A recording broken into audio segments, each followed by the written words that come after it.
Le top 14 entre dans sa dernière ligne droite de la saison régulière avec la 20e journée et Montpellier qui accueille le Stade Français Paris.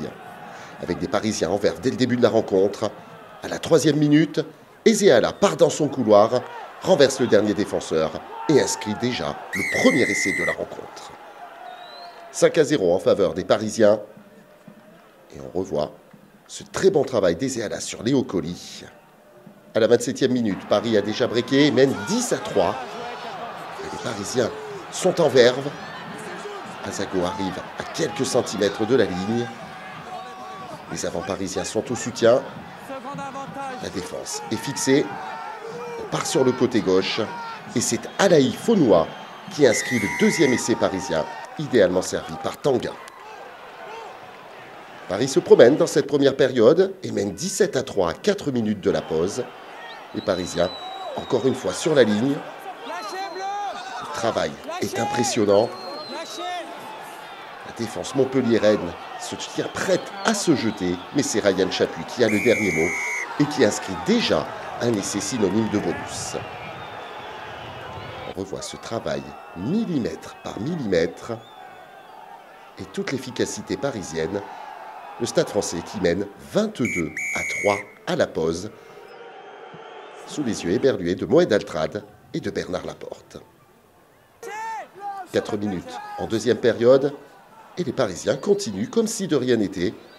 Jeu vers les extérieurs, puissance, vitesse, et c'est Jérémy Ward, du bout du doigt et sans short, qui vient inscrire un essai supplémentaire. 27-3 pour le Stade Français. Le match est à sens unique. Avec la transformation, ça fait même 29-3. C'est la 48e minute et il est grand temps pour Montpellier de réagir. Travail des avants au ras. Et c'est Baptiste Erdocio, l'ancien Biarro, qui vient inscrire enfin un essai pour son équipe. Montpellier se lance, pourquoi pas, dans une folle course-poursuite. Le score est de 10-29. On approche de l'heure de jeu. Cobus Reynard est rentré, de la vitesse, et cette fois-ci, la défense parisienne est dépassée pour un nouvel essai inscrit par George Bridge.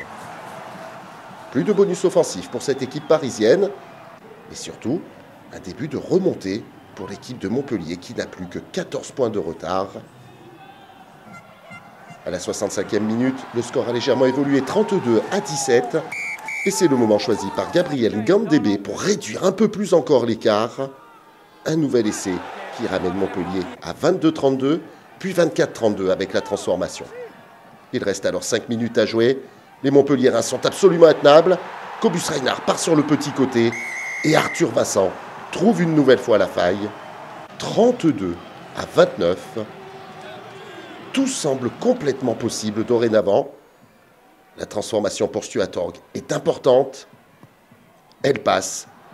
Il n'y a plus qu'un point d'écart entre Montpellier et Paris. On joue la dernière minute et les Montpelliérains sont désormais inarrêtables. Cobus Reynard est à la baguette. Petit côté, avec encore une fois un excellent travail de la part de cette équipe montpelliéraine qui avance inlassablement, irrésistiblement. La ligne se rapproche de plus en plus. Un dernier ballon relevé. Une défense parisienne aux abois. Et la décision pour M. Rousselet de libérer cette équipe avec un essai de Christopher Tolofoua qui met son entraîneur Kodulo totalement en transe. Oui, ici c'est Montpellier, dit Mpata. Les Montpelliérains arrachent la victoire 38-32. Quant aux Parisiens, ils repartent sans même un point de bonus.